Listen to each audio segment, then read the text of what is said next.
Subcommittee of Oversight will come to order. Today's hearing is the President's on the President's job and stimulus package that was just delivered to Congress yesterday.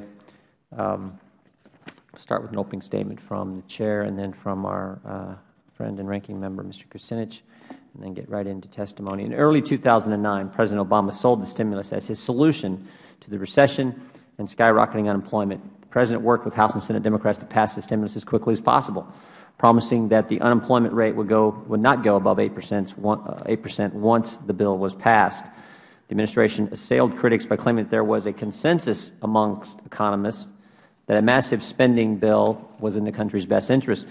The President and others claimed the stimulus would create 3 to 4 million new jobs. Yet, over 2.5 years later, 1.7 million fewer Americans have jobs at a cost of $825 billion to taxpayers. The unemployment rate has climbed above 8%, as we all know.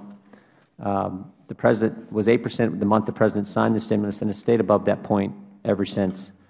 Currently, only 55% of Americans have full-time jobs, and 25 million Americans are unemployed. 25 million Americans unemployed or cannot find full-time jobs. That's more than twice the population of the state that the ranking member and I come from. Last month, the U.S. economy had zero job growth, the first month that has happened since the Second War. No matter how you look at the stimulus, it simply failed to live up to the Administration's promises. However, President Obama has never admitted any failure. Instead, he has continued to mislead the American people by praising the benefits of the stimulus package and at times has claimed, quote, "It worked exactly as we anticipated." And now the President wants more. Last Thursday, he announced he wanted a new $447 billion stimulus package. The President claimed that this new American Jobs Act will, quote, "provide a jolt to an economy that has stalled." Almost the exact same language Vice President Biden used to describe the 2009 stimulus, when he said it would provide a, quote, "necessary jolt to our economy." We all know that the first stimulus did not provide that jolt, but the similarities between 2009 and 2011 go beyond the Administration's rhetoric. Stimulus Part 2 contains many of the same spending priorities that failed to create jobs under the first one. Throwing billions of dollars, hundreds of billions of dollars in taxpayer money around at ill-advised projects did not create jobs the first time, and it will not create jobs under a second so-called stimulus bill. We need an honest discussion about our economy and not just rhetoric. Millions of unemployed Americans are depending on it.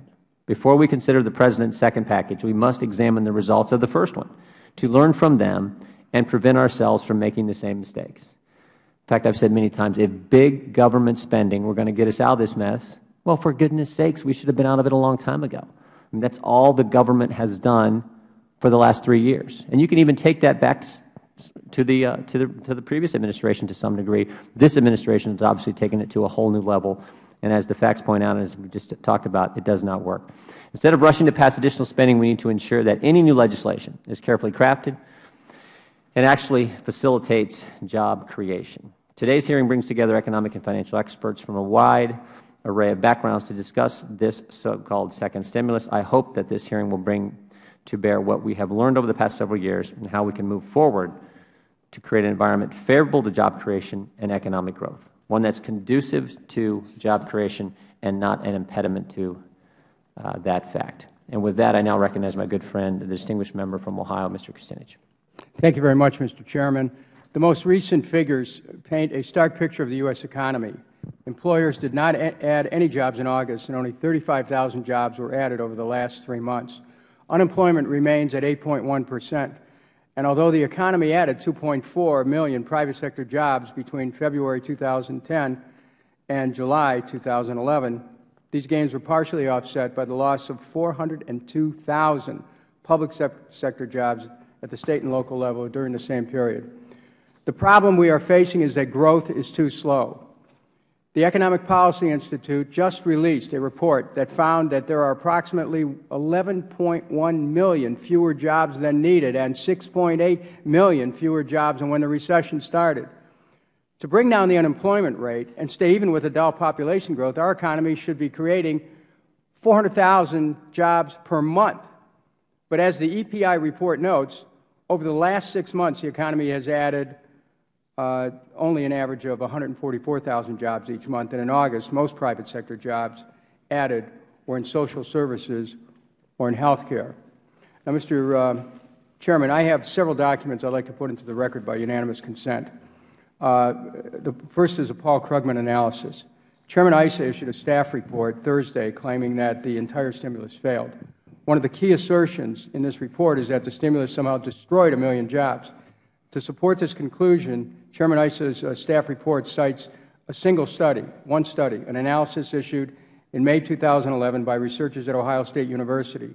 Unfortunately, this study has been widely discredited by economists because of its flawed methodology.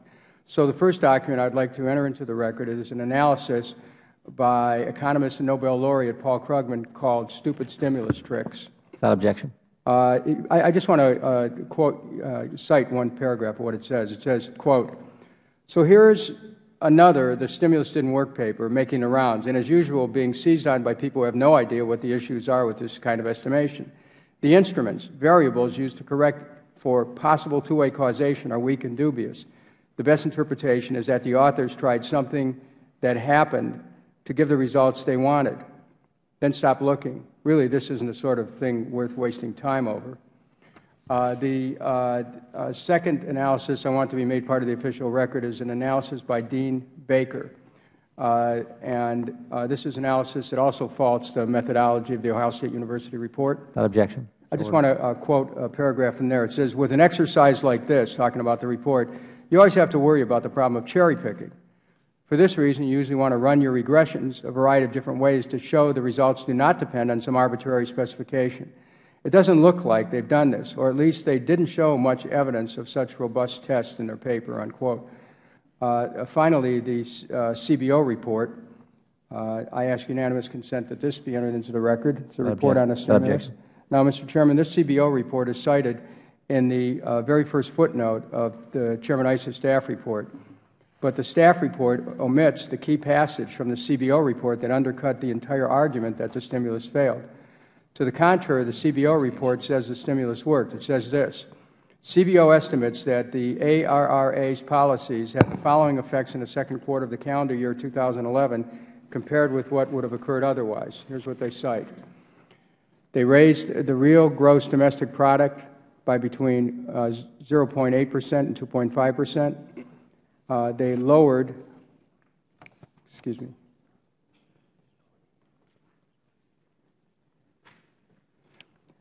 They lowered the unemployment rate by between 0.5% and 1.6 percentage points. They increased the number of people employed by between 1 million and 2.9 million, and they increased the number of full-time equivalent jobs by 1.4 million to 4 million. The CBO report makes exactly the opposite point as the Chairman's staff report. So I ask unanimous consent. And the reason why I brought this to the committee's attention is that there are errors in the staff report, and they could cause people to be misled. And I don't want to belabor the point, but I think that it's important that the committee is apprised of this so that in our deliberations we can consider this additional information. Thank you. I want to, as the Chair knows, I'm not someone who's a reflexive supporter of the administration. I don't think the stimulus went far enough, but it did do something, and I wanted to make sure that that was put in the record. I thank the gentleman for his time. Thank you. Thank the ranking member. It's the practice of this committee to swear in all witnesses. So if you all stand, please raise your right hands. Do you solemnly swear or affirm that the testimony you're about to give will be the truth, the whole truth, nothing but the truth? If you do, answer in the affirmative. Let the record show everyone answered in the affirmative. In order to allow time for discussion, please limit your testimony to 5 minutes, and your entire written testimony will be made part of the record. And I want to introduce our panel here. We have first Professor John Taylor. He's the Mary and Robert Raymond Professor of Economics at Stanford University and the George P. Schultz Senior Fellow in Economics at the Hoover Institution. Thank you, Mr. Taylor, for being with us again. Ms. Diana Furchgott-Roth is a Senior Fellow at Manhattan Institute for Policy Research. Thank you for being with us this morning. Dr. Heather Boucher is a Senior Economist at the Center for American Progress. I want to thank you for joining us as well. And then we have Mr. Peter Schiff, Chief Executive Officer of Euro-Pacific Capital. and Mr. Brink Lindsay is the Senior Scholar at the Kauffman Foundation. Gentlemen, thank you both for being with us this morning as well. We'll go right down the list here. We'll start with Mr. Taylor, and each of you have 5 minutes, so fire away. Thank you, Mr. Chairman, other members of the committee, for holding this hearing, which is very important. As both you and the ranking member indicated, unemployment is tragically high at this point. And also, as you both indicated, the reason for that is economic growth is so low. Businesses aren't starting up enough, they're not expanding enough, and they're not hiring enough to reduce unemployment from these very high levels. In my view, based on my studies and others, I think the fiscal policy responses to this so far have been largely ineffective. They may have even made things worse. They've largely been in the form of temporary, targeted interventions rather than comprehensive economic strategy. Economic growth in this recovery has been 2.4%. It's almost not a recovery at all. And that compares to 6.5% in the recovery from the last deep recession. From 83 to 84, that recovery had growth of 6.5%. I have a chart in my testimony which shows the striking difference. So I do think we need a new economic policy, one that focuses on sustained higher growth. Unfortunately, the proposal the President announced last week is really more of the same as what we've had for the last few years. Temporary, targeted programs, and now even with permanent tax increases down the road. It's much like the 2009 stimulus when you look at it. $307 billion of the $447 are temporary reductions in tax payments. We did that in 2009. It didn't work. When I look at where the money went, and it's very important not to just use regressions, not just to use models, but to look where the money went. When I look at where the money went, it largely stayed in people's pockets. They didn't spend it. It didn't jumpstart consumption or the economy. When you look back at previous episodes like this, these temporary interventions, you see the same thing. 1975, President Ford signed one of these. His own Council of Economic Advisors said it didn't work effectively, concluding after that, and I quote, "tax reduction should be permanent rather than the form of temporary rebates." Then you just tried 1977. The same thing, same assessment. Fortunately, we had a couple of decades where we didn't do these things, and economic growth was strong. Then we did it 2001, we had one, 2008, and then 2009. The record is very clear. These do not work effectively. $140 billion of the $477 is in the form of grants to state and local governments, other entities, to increase spending. This also we tried in 2009 stimulus. I looked at this in detail, looked at where the money went. It didn't work. These state and local governments largely put these funds in their coffers, and you see very little impact on infrastructure. In fact, it went down. We also have experiences in the past. 1977-78, President Carter had a jobs-oriented program like this. It was a public works program. When he was sent to the States, the same thing happened. We should learn from these experiences. Don't keep trying these things. Now, some say it would have been worse, and Mr. Kucinich, you're referring to some of these studies. They are based on models. People simulate models. They say it will work in advance. They simulate the same models to show it worked after the fact. It's no new information. They're not looking at where the money went. I hope people recognize that. So from my point of view, more of these kinds of policies will not effectively lower unemployment. I think they're a mistake. A much better approach is to lay out a lasting, permanent economic strategy. I would build on the Budget Control Act, which was signed this summer. That makes some progress. It doesn't go all the way.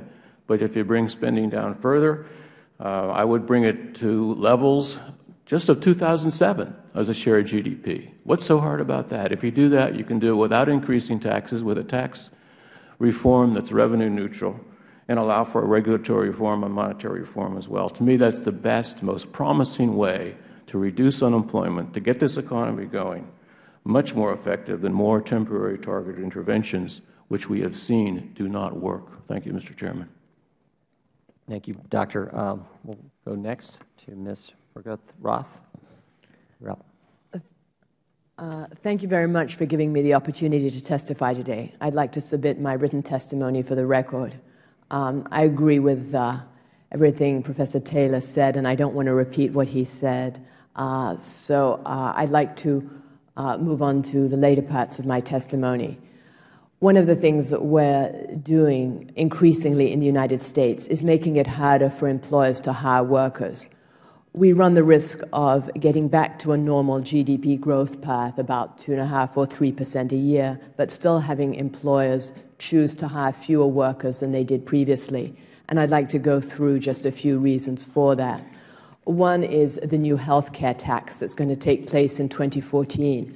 Starting from 2014, employers who don't have the right kind of health insurance will have to pay $2,000 per worker per year. And employers who do have the right kind of health insurance but whose workers have low incomes and the premiums are higher than 9.5% of the worker's household income will have to pay $3,000 per worker per year. This imposes a great disincentive to hiring, moving from 49 to 50 workers after the subtraction for the 30 workers that are exempt. Costs a business $40,000 a year. So you can see that many businesses are planning ahead. The administration says this tax only takes effect in 2014, and so it doesn't matter. But businesses do plan ahead. And the tax also affects franchises, which are groups of firms. So if you're running a McDonald's, for example, and it's part of a franchise of half a dozen McDonald's, then your number of workers would very well exceed 49. And you might be competing against another small independent firm with just 49 workers. You'd be at a competitive disadvantage. Interestingly enough, the tax doesn't apply to part-time workers. So the incentive would be for employers to reduce the hours of their full-time workers and hire more part-time workers. If you hire 2 part-time workers instead of 1 full-time worker, you are exempt from the tax. This isn't the kind of incentive we want to give employers. There's also, apart from health care, there's different regulations that make it increasingly difficult to hire. President Obama admitted this when he put a hold on the ozone regulation. He did that the week before last, saying that this is not the right time for such a regulation. Well, I went to the Unified Spring Regulatory Agenda at www.reginfo.gov, and I counted the number of EPA regulations. There are 308 regulations in process. That means there's still 307 that are moving forward. And this doesn't even count the 36 completed regulations, completed actions. These might seem small, but if you're an employer, say a farmer, there's a regulation that's going to tell you how you have to feed your cattle and how you have to dispose of the manure. If you sell pesticides, there's a regulation that says what kind of pesticide labeling you have to put on this. They seem small to perhaps you and me, but to these employers, they're a big impediment for doing business. The EPA also has major regulations on utilities, boilers, farm dust, greenhouse gases. Moving on to the Labor Department, the EPA would still allow coal production. We just wouldn't be able to use it in our power plants. We would be allowed to ship it to China. But the Labor Department has regulations on coal dust that would prevent us even from mining the coal and getting it out of the ground and shipping it to China for them to use. Again, this affects geographic areas that are already very much hurt in our recession. The National Labor Relations Board, in its charges against Boeing for opening a second plant in South Carolina, is sending a chilling effect to any employers, especially those who want to locate in the more unionized states. So any manufacturer in Canada that's thinking of perhaps opening a plant on the border, just across the border in maybe Michigan or Ohio, is thinking, well, if I open this plant, then if I want to open a second one, maybe in Alabama, I won't be allowed to do that. So maybe I should open the first one further south. And General Electric moved its GE headquarters to China. They didn't get any problem from the NLRB.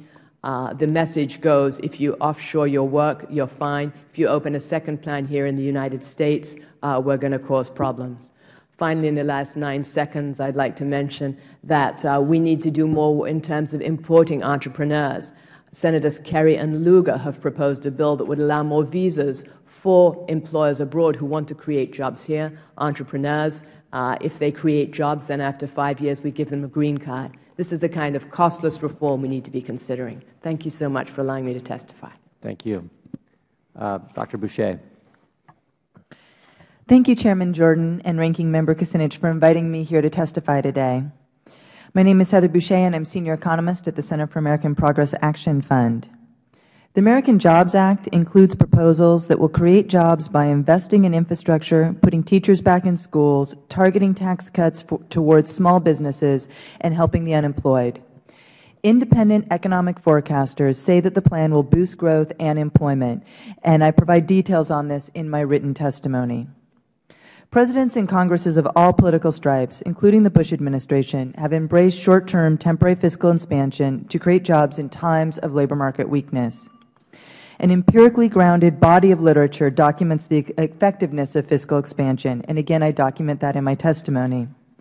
Denying that there was any impact of fiscal expansion in recent years is an ideological, not empirically based stance. The American Jobs Act builds on what we know works to get people back to work. Investments in infrastructure, both human and physical capital, will put people to work now and yield lasting benefits for the economy. These investments should raise U.S. economic output by about $220 billion above what it would otherwise be. It will prevent up to 280,000 teacher layoffs and keep police officers and firefighters on the job. It will modernize and upgrade our school infrastructure, community colleges, and invest immediately in highway safety, transit, passenger rail, and aviation. This is much-needed spending. The accumulated backlog of deferred maintenance and repair in schools is at least $270 billion, and the American Society of Civil Engineers estimates that we need to spend at least $2.2 trillion over the next 5 years just to repair our crumbling infrastructure. Increased investments in infrastructure have saved or created 1.1 million jobs in the construction industry and 400,000 jobs in manufacturing through this spring. Almost all of these jobs were in the private sector. Upgrading roads, bridges, and other basic infrastructure not only creates jobs, but lowers the cost of doing business and paves the way for businesses, small, medium, and large, to be more competitive. And they put people to work earning good middle-class incomes, which expands the consumer base for businesses.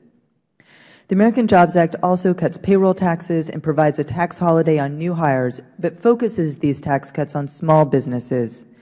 In 2010, 50 House Republicans co-sponsored similar legislation. Tax cuts are an effective way to boost the economy when demand is low, although the multipliers are smaller than for other expenditures, such as unemployment benefits and infrastructure investments. The American Jobs Act will help the long-term unemployed. Unemployment benefits kept an average of 1.6 million American workers in jobs every quarter during the recession. During the past 40 years, Congress has not once allowed benefits for the long-term unemployed to expire when the unemployment rate was above 7.2%, and has already been noted, that's 1.9 points lower than it is today. The American Jobs Act will also provide every worker with a payroll tax cut. The typical household earning less than $50,000 will receive about $1,500. This is paid for by limiting itemized deductions and certain exemptions for high-income families, taxing investment fund managers' income as ordinary income, eliminating certain oil and gas industry tax breaks, and changing the corporate depreciation rules. This is a good set of pay-fors. The economy does not have a supply-side problem. Since December 2008, the non-financial corporate sector has seen profits rise by over 100%, and they are holding almost $1.9 trillion in cash, the highest level since the fourth quarter of 1959. Recent regulatory changes are also not the reason for today's high unemployment. Let's go back to basics. As the Financial Crisis Inquiry Commission found, it was a lack of regulation that was a key factor in creating today's economic crisis and putting 14 million people out of work. The problem is demand. The collapse of the housing bubble drained trillions from our economy, followed by a financial crisis which has left 14 million people unemployed, meaning that households quite simply have less to spend. There's less money flowing through our economy. As Bill Gross, founder and chief investment officer of the world's largest bond fund, PIMCO, said recently, we need to create a demand for labor. The private sector is not going to do it. And the question that before this committee is, how will bringing down spending increase growth, government spending increase growth, when already interest rates are at record lows and we have trillions that have been taken out of our economy because of the collapse of the housing bubble? Quite simply, it won't. The National Federation of Independent Businesses, which represents small business owners, reported in August, as it has each month since mid-2009, that it is weak sales that are the problem. There are clear steps that we can do to create jobs, and the American Jobs Act is a real step forward. Thank you for your time. Thank you, Doctor. Mr. Schiff. Thank you. My name is Peter Schiff, and I guess you can say I am in the economic and financial gloom and doom business. And thanks to this body, President Obama, the Federal Reserve, business is booming. And, you know, I would rather profit from America's success rather than her failure, which is the reason that I'm here today. We have some serious structural problems underlying the U.S. economy, and we cannot solve them until we understand them.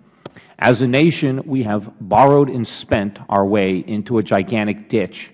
We are not going to get out of the ditch by digging it deeper. We have to reverse the mistakes of the past, not repeat them.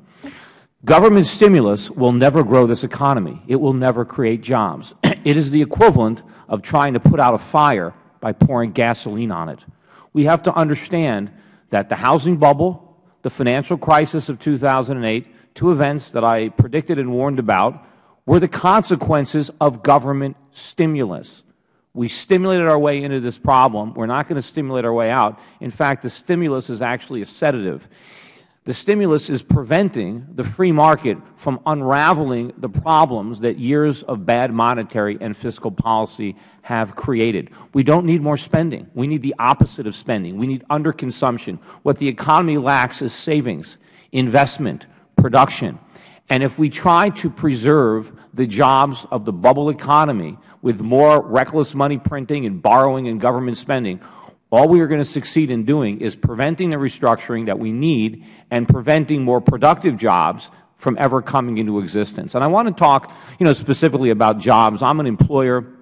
I employ about 150 people. I would probably employ 1,000 more if it weren't for government regulations that have inhibited my ability to hire and grow my business and have forced me to move portions of my business overseas in order to escape the regulatory burden here. But the question is, why do I hire people? Where are these jobs coming from? Jobs in a free market, they come from two things.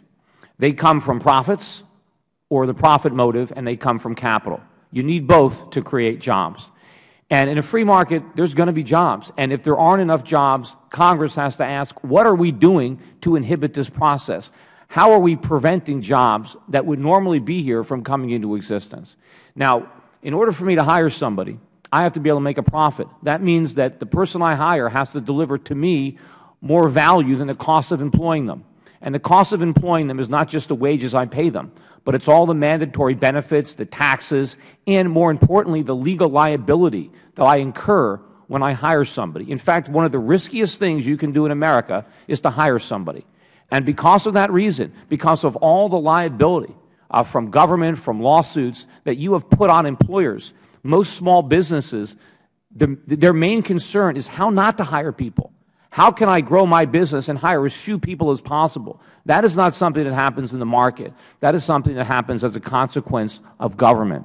The other thing that you need to create jobs, in addition to profit, is capital. People work for me because I have capital.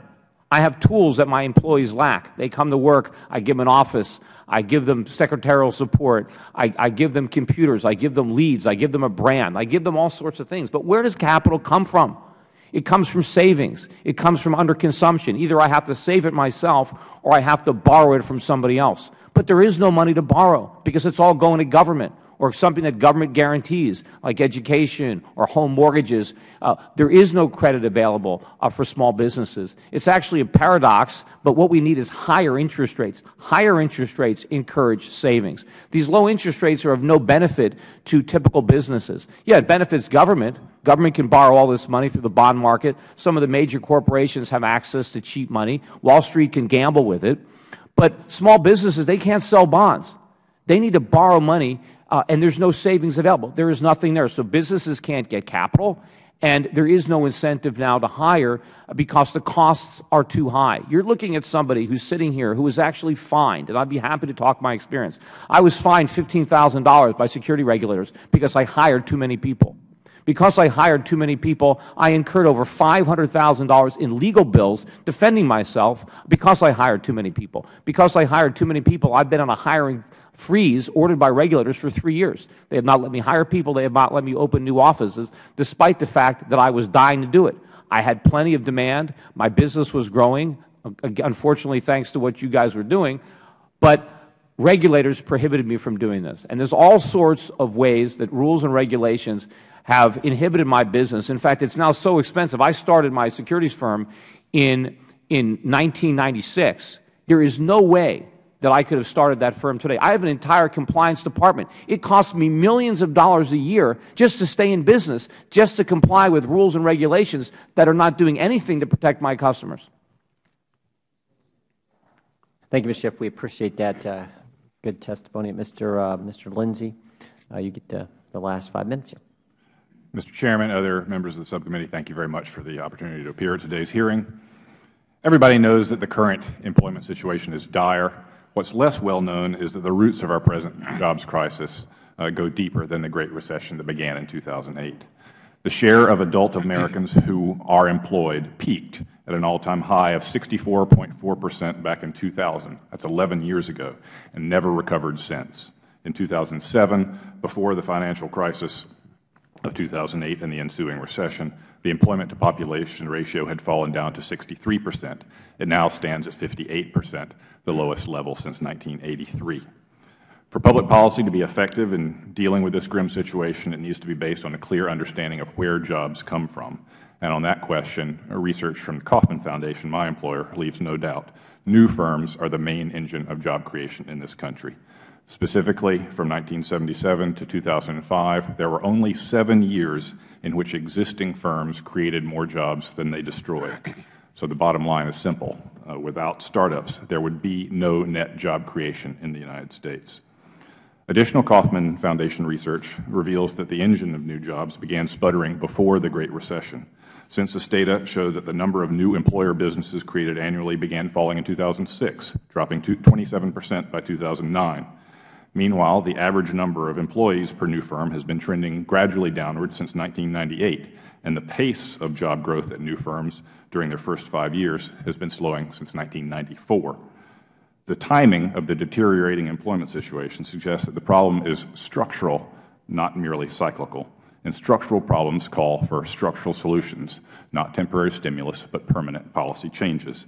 Specifically, the ultimate answer to restoring prosperity and vigorous job growth lies in policy reforms that create a favorable environment for the creation and growth of new businesses. Barriers to entrepreneurship need to be identified and systematically dismantled. This conclusion is further supported by my own research into the growth challenges confronting not only the United States, but all advanced countries operating at the technological frontier. My findings regarding what I call frontier economics can be summarized as follows. The available sources of growth and the policy requirements of growth change over time with a country's advancing economic development. What may work at one stage of development won't work in another. In particular, as countries get richer, they become ever more heavily dependent on homegrown innovation, as opposed to merely expanding existing opportunities or borrowing good ideas from abroad in order to keep the growth machine humming. And since new firms play a vital role in the innovation process, that means that removing barriers to entrepreneurship becomes increasingly important to maintaining economic dynamism and prosperity. In an effort to identify the kinds of policy reforms needed to reduce structural barriers to entrepreneurship and job creation, the Kauffman Foundation unveiled in July of this year a series of legislative proposals that we call the Startup Act of 2011. Let me review the major elements of this plan. An entrepreneur visa along the lines of the revised Kerry-Lugar Startup Visa Act, green cards for foreign students that receive so-called STEM degrees in science, technology, engineering, and mathematics, exemption from capital gains taxation for investments in startups held for at least 5 years, 100% exclusion from corporate income tax for qualified small businesses on their first year of taxable profit, followed by a 50% exclusion for the next 2 years, allowing shareholders of companies with market valuations under $1 billion to opt out of Sarbanes-Oxley requirements, Since those requirements are supposed to protect shareholders, then we think shareholders should be able to have the say as to whether they want that protection or not. Higher fees for better, faster service at the Patent and Trademark Office to clear the backlog at PTO. I believe that provision is included in the patent reform legislation now nearing completion. Mandate that all Federal research grants to universities be conditioned on universities affording their faculty members the ability to choose their own licensing agents rather than having to rely, as they do at present, on their own university's technology licensing office. Institute a requirement that all major regulatory rules sunset automatically after 10 years. Subject all proposed and existing major regulatory rules to uniform cost-benefit analysis, and institute monitoring of the business climate in states and localities along the lines of what the World Bank's Doing Business report does for different countries. The proposals contained in the Startup Act can represent a kind of greatest hits collection picked from a far broader set of promising reform ideas. Some of these other ideas can be found in a book published this year by the Kauffman Foundation entitled Rules for Growth. A great deal of additional work will need to be done beyond these proposals, but in the current crisis, first steps are urgently needed. We believe that the proposals put forward in this Startup Act would make excellent first steps towards restoring job creation and prosperity. Thank you. Thank you, Mr. Lindsay. Mr. Schiff, your testimony actually reminded me of a comment a friend of mine made to me several years ago, actually, 4 or 5 years ago. He's got a brother, him and his brother, both friends of mine. Mike, the older one, typically the more direct one, said to me one time, he said, "Jim, I love being in business. I hate being an employer. And I hate being an employer," in Mike's direct way, "because of all this stuff you make us do." And he pointed right at me, talking about government.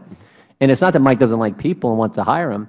It's just he said exactly what, maybe not as eloquently as you put it, but exactly what you said. All the regulatory things that government makes them do is what makes it so tough for people to hire. I think Ms. Boucher in her testimony talked about $1.9 trillion. I think that was the number, Doctor, that you cited that companies are sitting on. And they're sitting on this, I believe, just as sure as I'm sitting here, for exactly the reason that Ms. Furchtgott-Roth talked about. They're looking at what's coming. They're seeing the health care. There's no definitive answer on health care, and we're not going to get one until maybe 14 months. We'll get it at the next election. But there's no definitive answer on what's ultimately going to happen. So they know they got to hold some money for that. Plus, I would make this case, and this is what I want you all to comment on, this idea that the spending, which is the deficits we're running, piling up the debt we're piling up, the job creators out there deep down understand they're probably going to have to pay for that too. At some point, that's got to be paid off as well. And I would argue that, maybe more than anything, is the biggest uncertainty they face. I think there's this huge link between the spending and the failure to create jobs. So a couple things that I want to run by. Would a freeze, like, well, talk to me about the spending, and we'll run down the list here, and then, or down the line, and also the regulatory issue. Senator Johnson has a bill which simply says no more new regulation, just stop the damage where it's at. And I want your thoughts on that, plus on this link between the spending and the job creation. We'll start with Professor Taylor and work down the list, or down the line. I think a moratorium on new regulation would help a lot, absolutely. You heard testimony here that confirms that, and I've seen it myself. These firms are sitting on a huge amount of cash. Not all of them have it, but a large number do. So that would remove a lot of uncertainty. Second part of your question, I do think the debt and the uncertainty about how it is resolved creates uncertainty. Will there be a tax increase? Yeah. Will there be inflation? Will there be deflation? I mean, it's just a huge amount of uncertainty. And by, I'd say, outlining a coherent strategy to deal with that debt that's credible would be the best stimulus I can think of. The one word I've heard more than anything else over the last few years, last 3 years, relative to our economic situation, the lack of growth, is uncertainty. And I just am failed to be convinced that temporary, so-called temporary fixes, how that alleviates the underlying uncertainty. I just don't see how that. I think it makes it worse. I mean, even the people who use these models to say it's going to boost the economy always emphasize it's short term. Yep. You know, it's not a fixing growth. So we're going to, even if it works as some of them said, I don't believe it will. They predict a few months from now we'll be back in the same dismal place. So yep. That's what the models are saying. Thank you, Professor. Yes, I think a moratorium on new regulations would be very helpful. Also, a hold on all existing regulations that are right now going through the notice of proposed rule and comment, to include those. I would add to the uncertainty not just over the debt, but also over taxes. You recall that in December we went through a whole discussion, debate as to what to do with taxes. Finally, they were kept at the current level for the next 2 years. In every speech, President Obama says that he wants to raise them. He just proposed raising them yesterday in the bill that he sent to Congress. So even though Congress said that taxes were going to remain the same, no, the President is sending a completely different message. 9 months later, we're changing already, right? Or the proposal to change already. Exactly. Yes, that's right. And every speech he has, he says millionaires and billionaires should pay more, by which he means people earning over $200,000 a year in his specific proposals. Thank you. Dr. Boucher. Well, I want to make 3 quick points. First, on the issue of regulations, I think we need to be very careful that we're very specific about what we're talking about. In today's New York Times, for example, there was an article about whether or not the FDA would regulate new forms of E. coli in our hamburgers. Now, that creates a level playing field, so every producer knows that everyone else needs to make sure that they're not allowing hazardous foods. That's an important regulation, and certainly it costs businesses money, but that's important for consumer health. I don't know when I see that hamburger what's inside of it. That's critical. So this sort of blanket regulatory stuff, we need to dig down deep into that. Second, we had an over 8% drop in GDP because of the crisis. That is a massive hole to fill. And I concur with my colleagues over here that, it may have been that the housing bubble was at an elevated level of demand flowing through the economy because of the housing bubble, but that doesn't change the fact that when you pull it out of the economy, you have a gaping hole, and that's left 14 million people out of work. It is that hole that government spending is the only entity right now can fill, unless we're going to dramatically increase our experts. Very quickly, my third point, around this uncertainty question, certainly, there's always uncertainty in the economy, but I think we should have been asking ourselves in the early 2000s how we were going to pay for those massive tax cuts that we did when we were also having 2 unfunded wars. I didn't hear as much discussion around that then, but those are the kinds of questions we should have been asking, and a part of why we're here today. Thank you.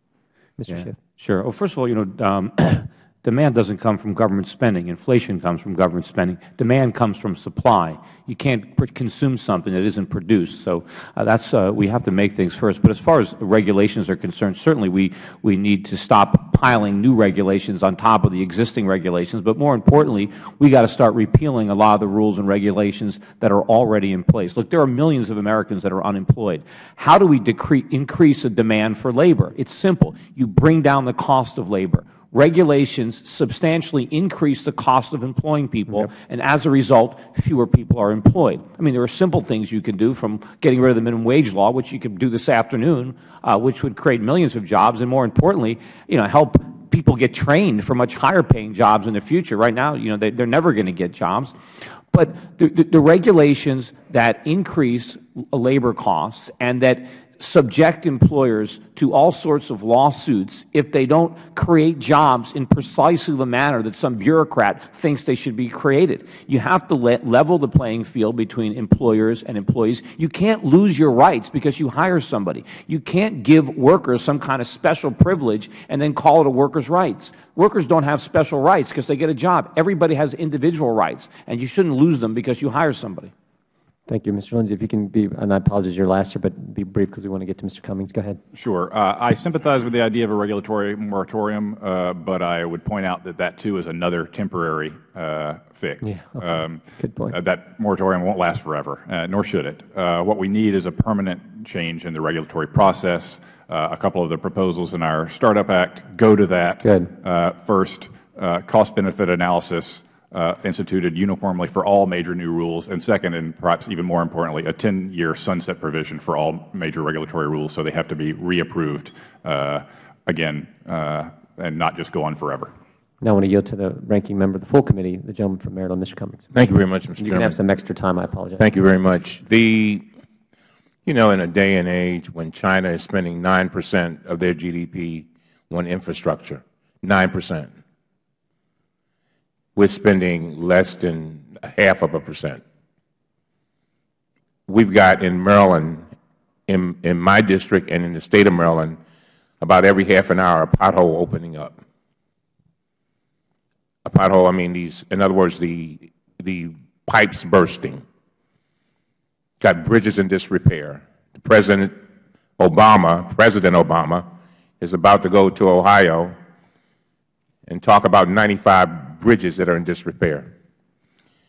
You know, at some point, there's no one in this room who, if you had a house, you wouldn't repair it and maintain it. Just maintain it. Because if you don't maintain it, it will fall apart from the inside. And it seems to me that the portion of the American Jobs Act that addresses infrastructure is so very, very, very important. You know, it makes no sense if you're riding down a road, like the one in the bridge in Minnesota, on your way home from work, kids in the back seat, in one of the greatest countries in the world, and the damn bridge collapsed. At some point, we need to say, wait a minute, let's get this right. China's about to build 100 airports, and we're spending less than 0.5% on our infrastructure. Something's wrong. So it seems to me that, you know, and the thing I guess that gets me is we seem to go this ring around the rosy thing. Folks say, don't tax the rich in a recession, but yet and still the very people that work for this committee will probably end up taking a 10% pay cut. They say, but what about them in a recession? What about the secretary who's only making $50,000, who wrote some of the things that we're asking this morning? What about her? What about her 2 kids? And so then we say, okay, uncertainty. Well, the debt ceiling thing that we just went through created some of the greatest uncertainty that could exist. We saw that. People looked at us like we were fools, and they were totally disgusted. They said they can't even get it together to pay the debts that we've already made. Not the debts that's coming, but the debts we've already made. We saw what Standard & Poor's did.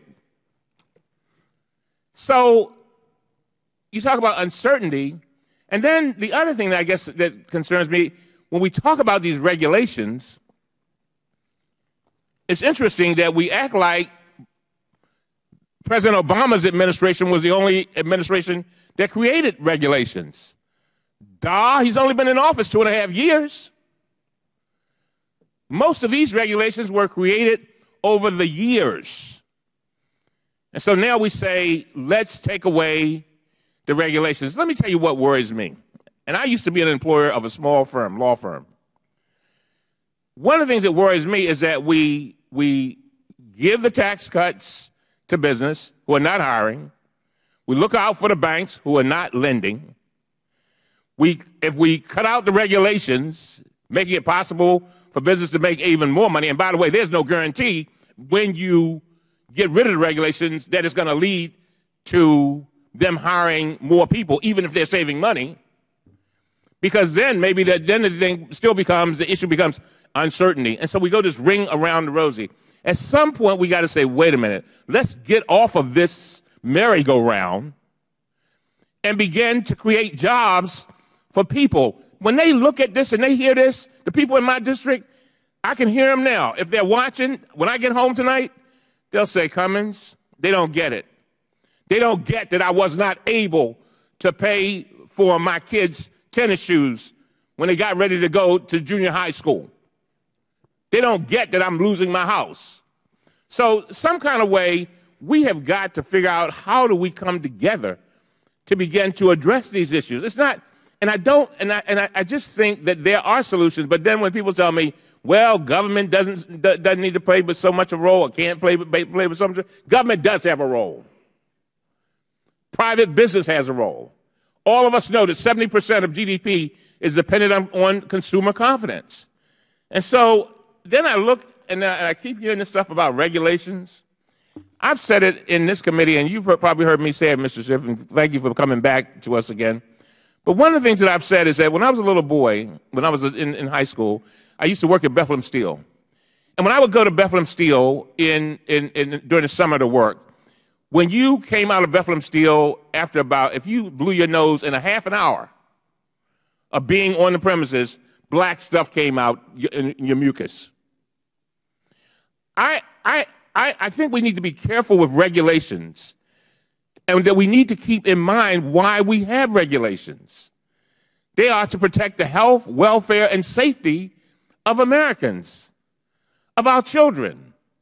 I don't want my child to have to go to the Bethlehem Steel, if it still was in existence, and when he blew his nose, stuff comes out like it did when when it happened to me 40 years ago. I don't want that. We're better than that. And so I just think that there's some kind of way that, government does have a role. I think repairing our infrastructure is extremely important. I think we need to, and I think that will spur on folks working. I see it in the neighborhoods. You can say what you want about the stimulus bill, but I can bring a room full of people who will tell you that they were not able, if it were not for the stimulus bill, they would not have had jobs. I know that it has its effect. I think that any stimulus type of action needs to be very carefully planned. And I think it needs to be very targeted. But it has a role. But then business needs to do something for us. The businesses that have benefited tremendously from Americans when the times were good, maybe they need to say, you know what, it's time for us to start doing some things too, and staying here in this country and making it in America, as Steny Hoyer says. And so, Dr. Boucher, would you give a comment on what I just said? I've only got 20-some seconds, 15.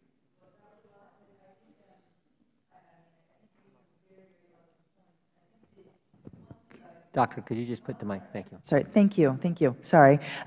You made some very eloquent points. I think one thing about infrastructure that we fail to talk about enough is just how much it benefits small, medium, and large businesses in America. You talk about the importance for jobs, and you talked about the importance for infrastructure investments and keeping up with China. I think about the small business owner across the street from me who owns a restaurant. Over the past few years, the water main has broken 3 times. And so each time his business closes and we're out in the street talking, he's talking about how hard it is. Now, because of recovery dollars, they're out there repairing those pipes, giving us new pipes. They're 100 years old here in the District of Columbia, and that's fantastic. That's exactly what we need to be doing so he can be competitive and so America can compete in the 21st century economy. So I think it's exactly what we need to be thinking about. Thank you, Mr. Chairman. Thank you. But real quick, before going to the ranking member, I just want one question that Mr. Cummings, I think, raised. Professor, did S&P downgrade the bond rating in the United States of America, in your judgment, because we had a vigorous debate in Congress about what should happen relative to the debt ceiling, or did they downgrade us because the deal that was put together didn't address the gravity of the problem? They mentioned the ongoing accumulation of debt they saw coming down the road, and that that had not been changed enough by the budget deal. People think they commented on the way the budget was put together. I think it represents an accomplishment that something was done. Something actually was done. Compared to the first budget that the President submitted in February of this year, there's a substantial change in direction from that deal. And so I think there is some positive there, but I think S&P was looking at the fact they wanted more. Ms. Forscott, if you could just briefly comment, was it the vigorous debate that caused the downgrade, or was it the deal put together and the lack of real spending and reductions in savings over the? Before the downgrade, they said they wanted to see $4 trillion in debt reduction over the next 10 years. That was under discussion at some part of the process, but then it fell by the wayside. If they had had the $4 trillion in debt reduction, then my impression is they would not have done the downgrade. Right. And I agree that infrastructure spending is very important. It does not mean that that's necessarily a role for the government. In Europe, there are many examples of roads, bridges being leased to the private sector over a period of years, and then they do the repairs themselves. Yeah. Dr. Boucher, real quickly, which was it? Vigorous debate or the deal itself? I think it was both, but I also just want to note that these are the folks that weren't able to call the housing bubble, and that did not sufficiently downgrade many of the firms that led to the financial collapse. But nevertheless, it's the first time in 70 years the United States bond rating certainly was, but I mean, other people say similar things to. So which one? Well, you said it's both. Which one had a bit more weight on their decision? I mean, I don't. In their view, in their statements, it was what Diana Furchtgott-Ross said about them wanting a bigger deal. But again, I would take their. Think about the deal. Just remind Doctor what the deal was. $14 trillion debt. We raised it $2.4 trillion. We got $21 billion in savings the first year. I always tell folks you got to put it in family terms. This is a kid gets a credit card, runs a bill up to $14,000, says, well, you know what, that's just not enough. Goes to the bank. The bank says, all right, we'll give you $2,400 more, but you have to promise us over the course of the next year, in your budget that you planned on spending, you will spend $21 less than you planned on spending. That was the deal. I would argue Standard & Poor's downgraded us because of the lack of the deal, the agreement addressing how serious this situation is. And to insinuate that, oh, it was because Congress had a vigorous debate, I thought that's what we're supposed to do in Congress, right? Congress is certainly supposed to have a vigorous debate. Exactly. Part of the puzzle, though, was that this Congress refused to put raising taxes, especially on the wealthy, as a part of that package. And that would have been an important way to get to the goal that S&P wanted. I mean, you sort of... And an important way to tax the people who create jobs, too. And that caused the crisis. Yeah.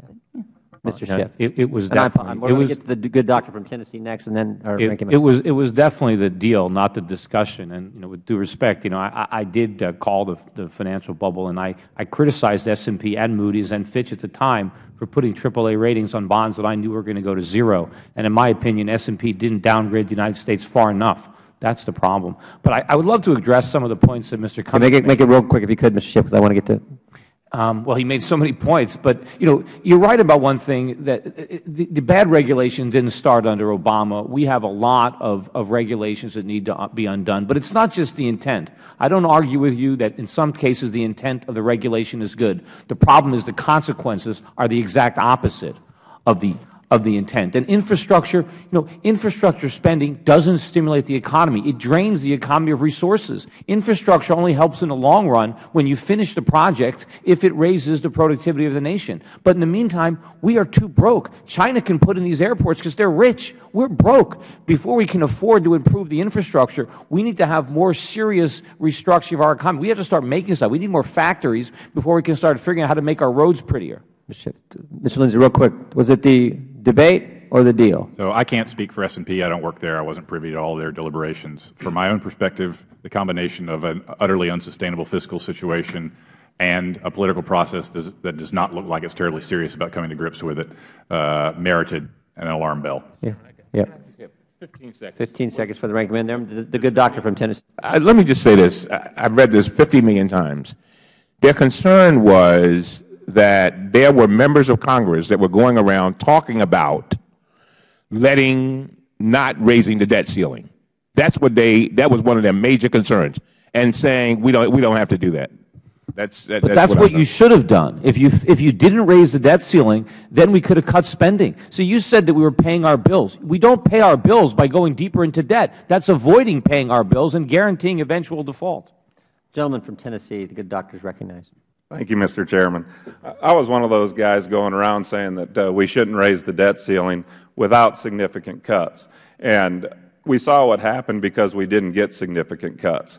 And I'm all in favor of rebuilding our infrastructure and making our bridges safe. We had a bridge in Minnesota that collapsed years ago, and that's become the poster child for our failing infrastructure. We have millions of bridges that work just fine. But the point is, what I don't get is how we're going to pay for this. We continue to borrow and spend money. We've got a stimulus 2 coming up that we need to talk about here a little bit to see if it's feasible and how it's going to be paid for. But I do agree with Mr. Cummings that it doesn't matter really where these regulations came from. The fact is that there's too darn many, and in the American Jobs Creators Tour and my stops across Tennessee, the #1 complaint and impediment to job growth, according to the 30-plus industries I've visited, is that we need to get government out of the way. And we're simply not doing that with this. We're looking at 219 new regulations by this President costing over $38 billion, and this new plan that was just proposed is going to show an increase of 10,000 new regulators a year. Certainly that doesn't seem to be solving the problems that we're set out to do. As far as paying for this, Dr. Boucher, you said that it's time to increase taxes on the rich, or we're going to get back into this let's spread the wealth mentality to get ourselves out of the problem. How exactly do you think that is going to solve the problem? And as far as the taxes on the rich and the removal of the deduction in the charitable contribution area, can you comment on that and how you think that's going to solve the problem? Thank you.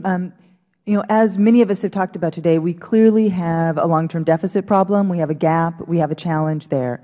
One of the things that we've seen over the past few decades is that America has become a fairly low-tax country, and one of the things that we've done is that we've extended these tax cuts on the wealthiest. Let me interrupt. Do we tax too little, or do we spend too much as a government? I mean, look at our deficit. Exactly. Relative to other countries, we are a relative low-tax country, and we are not a relative high spender. Are we a high-spending country? No. We're not? No. Well, how did we get in not this relative mess? to our GDP and relative to other countries. No. I mean, I would be more than happy after this to send you a series of charts that document this. Do you think that taxing or closing the loophole on charitable contributions is going to hurt charities?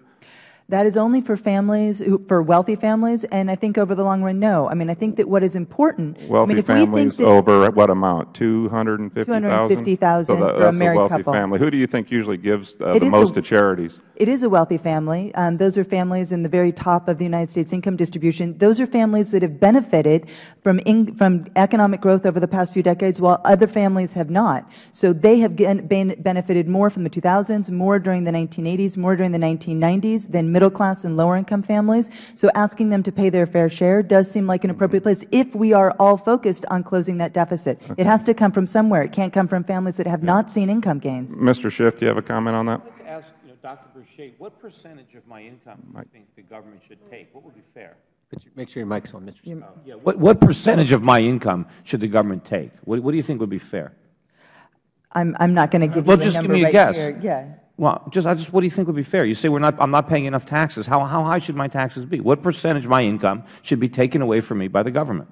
We have a progressive income tax Right, but structure. what do you think would half? 60%, 70%? How much should they take? Wow, well, that is so far beyond. Well, we're going to wait. But I'm just hang on. Let me say that taxing the rich. The gentleman from Tennessee has the time. Yeah, I'll just interrupt. Taxing the rich is a great idea until the rich run out of money, and that seems well. to be My point is, I'm already almost paying hang on a half my second. income in taxes hang on a right second. now. Hang on a second. That is impossible. No, it's not impossible. Correct. No, it's not. Okay, You want to see my tax returns? Mr. Chairman, let's shift gears for 1 second because this is going to go on forever.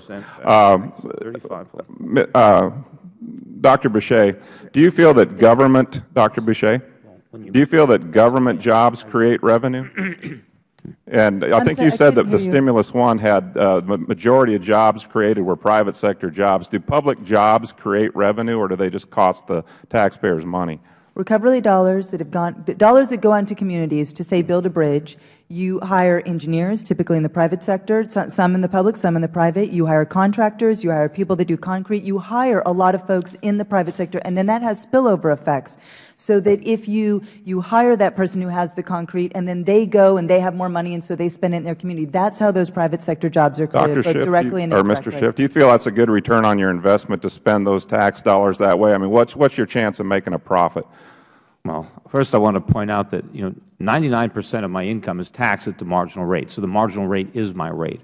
And if the Federal Government has taken 35% of my income, and then another 3% for Medicare, that's 38, and then when I have the State of Connecticut now almost 7%, over 45% of my income in tax, and that's before I pay any property taxes or sales taxes or anything else like that. And if you raise my taxes much more, that's it. I'm done. I'm already moving businesses to Singapore, moving businesses to the Caribbean to try to go to lower tax jurisdictions. We are not a low-tax country. We are a high-tax country, and we're a much higher tax country than we used to be in the past by far. And I don't remember what your other question was. Well, I'm out of time, but I'm just going to close with the fact that we continue to spend money at an unprecedented rate. And as Mr. Cummings said, I think people were very shocked at the debt ceiling debate. But my stance, and at least from what I gather from the folks from Tennessee, is they're shocked that we once again increase our debt ceiling by $2.4 trillion and waited over cuts over 10 years that they don't have any faith that's going to happen. So I would say that the shock and outrage with what happened up here was more the fact that we allowed this to happen, that we once again spent our children and grandchildren's money, and I yield back. Thank you, Doctor. Gentleman from Pennsylvania, Mr. Kelly. Thank you, Mr. Chairman. Professor Taylor, you're obviously a student of history, and I do believe you don't study history, you're doomed to repeat it. Let me read a quote. We have tried spending money. We are spending more than we have ever spent before, and it does not work. And I have just one interest. And now, if I am wrong, somebody else can have my job. I want to see this country prosper. I want to see people get a job. I want to see people get enough to eat. We have never made good on our promises. And I say, after 8 years of this administration, we have just as much unemployment as when we started and an enormous debt to boot. That's Henry Morgenthau, who was the Secretary of Treasury under Franklin D. Roosevelt.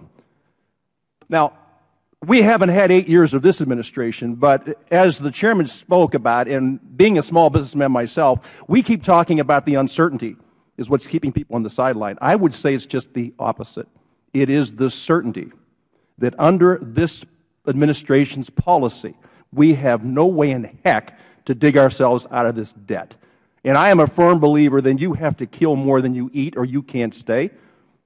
I'm trying to understand how in the world, with these policies that we're enacting, with no remedial, only punitive actions against people and small business people, how in the world are we encouraging these people to hire people? Mr. Schiff, I feel your pain. Now, when we talk about China and what China is doing, well, China is not borrowing 42 cents in every dollar it spends. And it's not as clear and transparent a society as we would like it to be. So all these things are important. All these things are fun to talk about. The reality of this is the trajectory that we are on right now is totally unsustainable. Standard & Poor's was not wrong. If you want to see what's wrong, go back to Fannie Mae and Freddie Mac. When you tell banks that you have to lend money to people who no way in heck can pay it back, but you have to do it anyways. When I bought my first house, the first question I was asked by the lender is, how much money do you have to put down? And when I said $10,000, I was told you can buy a $30,000 house. Now flip it now. How much do you have to put down? Nothing. Then buy anything you want. We'll underwrite it. Doctor, we've talked about stimulus in the past. I know President Bush, I had friends that just couldn't wait to get that check from President Bush. In your opinion, what do people do with this money that they get back? Do they put it back in the economy, or what do they do with it? They largely saved it. They largely put it in kept it in their pockets. And we've seen this time and time again. That's why it's so frustrating to hear this proposal coming out. I said, you want a history?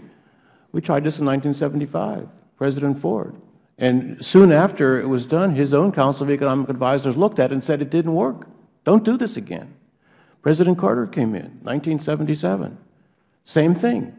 After that was done, his economic advisors said it didn't work. Then fortunately we had a couple decades where we didn't do these things. 2001 we had one. Look at that. I looked at it myself. It didn't work. 2008. And now 2009 is gigantic. And we're proposing it again. Why don't we learn these temporary interventions don't work, and I think they're counterproductive for many of the reasons you're saying. Yeah, and I agree. And Mr. Schiff, I've also tried to borrow money. And I will tell you right now, the problem with lenders is they are scared to death because there's legislation passed with no rules. And banks, and I'm talking about the smaller banks, and I've come to believe that if you're too big to fail, you're also too small to survive. When collateral used to be what we worked on, but there's uncertainty as to what your collateral is going to be worth. When covenants change quarterly, it's very difficult to run a business. And what I'm saying, and I do believe, and I think Ms. Furgot-Roth, when you don't have policies that transcend the next administration, but don't go to 5- and 10-year plans, when you see a shift because of an election, that doesn't add any certainty to the way the economy is going to be stabilized. So in your opinion, and I know you do the same thing, I have to borrow a lot of money for my business to work, but when you can't borrow it, when the regulations become too overburdened, that it makes it difficult for lenders to give it to you. It's bothersome to me. So I think it's very important that people understand this isn't easy, what we're doing. It's very difficult, and government's made it harder for us. You have to hit your mic, sir. It takes two to tango. I mean, you can only borrow if somebody is saving. There has to be a lender on the other side of that transaction. There has to be something in it for the lender. You have to have higher interest rates. The problem is the banks are just getting money from the Federal Reserve and turning around and buying treasuries with it. That's not going to grow the economy. That's going to grow the government. But meanwhile, these monetary policies are stifling the savings that we need to grow the economy. And Mr. Cummings pointed about he can, when people get a stimulus job, he can see those jobs. Yeah, you can always see the jobs that government creates. What you don't see are the jobs that they destroyed to create those jobs. All the government can do is rearrange the resources. It doesn't create any wealth. But the problem is the jobs or the wealth that gets destroyed is more productive than whatever the government replaces it with. And so on balance, the country is poorer as a result of that. And it doesn't, the fact that if we send out a stimulus check, it's not going to stimulate the economy. If an American goes and buys some more products that were made in China, how does that help our economy? It runs up the trade deficit, and now we had to go deeper into debt to spend that stimulus check. All of that is counterproductive. And we're going to continue to repeat these mistakes. We're going to keep on throwing gasoline on this fire until we incinerate the entire country. Thank you. I yield back, Mr. Chairman. Thank you, Mr. Kelly. Now I yield to the gentlelady from New York, Ms. Burkle. Thank you, Mr. Chairman, and thank you all for being here today.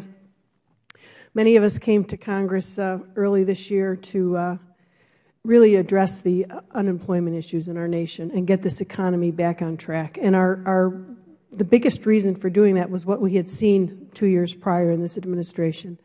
This overreach, this government overreach, this Keynesian economics where we think we can spend money to create jobs. It doesn't work. So I've spent the last several months in my district talking to the businesses, because those small businesses are what make upstate New York tick. And upstate New York has taken such a hit. You mentioned manufacturing jobs. We used to have Carrier. We used to have Crucible Steel. We used to have several. We had General Electric back then. We've lost those manufacturing jobs. We've lost those industries. So I go around and I talk to all these small businesses, and without exception, what I hear from them is get the government out of our way. We comply with these regulations, and then we spend the money to comply, and before we know it, the regulations have changed. They continue to change the rules, which is what Mr. Kelly mentioned. They continue to create an environment of uncertainty. Now, I guess the question for all of us, because we all want to address this issue, what are we going to do about this, and how are we going to get the government out of the way? My own personal belief is if they would just rewind and get rid of these regulations and just get out of the way and just be silent, I think we would all be better off. But I'd like to hear from you, as I'll start with Professor Taylor. What is your vision? I can't agree with much, although I haven't seen the specifics of this bill. I just know that the last stimulus, close to $1 trillion, failed.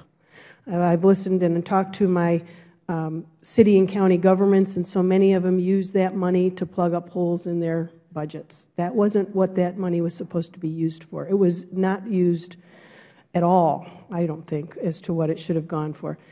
But so we've proven that that doesn't work. What would work in your estimation? Well, the new proposal is much the same, so I don't see how that could work based on what I've looked at myself, which corresponds to your observations. What would work is a comprehensive economic strategy to get if you like, offset what has recently been done. We raised government spending as a share of GDP from 19.6% in 2007 to 23.8% now. And we're making a small bit of headway on that, but it needs to come back to 2000 levels as a share of GDP. Then we wouldn't have to have a tax increase that everybody's worried about. We could have some revenue-neutral tax reform, which would boost the economy. And then we could proceed with the regulatory issues and I think some of the monetary issues that are also a drag on the economy. So it's really a comprehensive strategy. I think it could build on the Budget Control Act, which obviously didn't go all the way or not far enough even. But you got a nucleus to work on, and I think it's quite doable. Why can't the government, Federal government, spend as a share of GDP what it did in the year 2007. That's all we need to do in order to avoid the tax increases, to have a good tax reform, and to stimulate the economy. Thank you. I do want to comment, and I had this thought as Dr. Bushey was speaking. This notion of, and this is really what concerns me with these tax increases, and many of my small businesses have said, you know, my margin is about 2%. About the time my taxes go up, I go over the edge. That's my biggest concern. And 200,000, 250,000, those are the small business owners who file Subchapter S. That has nothing to do with, you know, families who are wealthy. These are a lot of small businesses who look good on paper, but their net income is not anywhere near 200,000. But my concern is what you said about these people who have profited. Now we need to go back and tax them and raise their taxes. Since when does the United States of America punish success? That's the fundamental. We reward hard work. Our system is one that if you take a risk and you work hard, you succeed, and you should be able to succeed without being penalized. And that's my concern with this message about we're going to raise taxes on these people who have done so well. They didn't steal that money. They worked hard for that money. And I think it's very important. This class warfare thing really concerns me. So if you could comment on that in the future. Yes, thank you. So I want to just make 3 quick points because I know we don't have much time. First, I was happy to see that the President's plan, when it does its payroll taxes, targets them at small businesses. I think that's an incredibly important thing. Second, on the tax revenue raisers, those are cutting loopholes, many of whom are focused on families. But I want to make one note about the small business owners. Of course, this is net income, right? Net of expenses. So when you say $250,000, that is, it's over what someone is making net of their expenses. So these are folks that are doing really well, and for the most part, many of those S-corps are going to be very much at the high end. They're going to be sort of your lawyer firms, things like this. These are people who could afford it. But the last thing is, you know, one of the key pieces of the President's proposal for the pay-for is to tax hedge fund managers at the same rate that me and most Americans who work for a living are taxed at. Right now, they're taxed much less than we are, and that's the biggest chunk of change in terms of these increases in taxes. So that was the specific piece that I think we should be focusing on. Thank you. I yield back. Thank you, Mr. Chairman. Dr. Boucher, if these tax loopholes were so bad, so terrible, so needed, why didn't the previous Congress, just 10 months ago, why didn't they take care of them then? I mean, in fact, you go back just a little over a year ago, there was even a supermajority in the Senate for the other party to take. So if they were so bad, so needed, why didn't they take care of them then? That's an excellent question. An excellent question, and I think that one that that Congress itself should think about. I can't speak for what this Congress does and doesn't do, but these are. Were you talking to them? Were you telling them to do it back then? Certainly, and many of the things that are on the table are things that we were talking about. You couldn't get it done with a supermajority in the Senate? Well, I don't work for Congress, sir.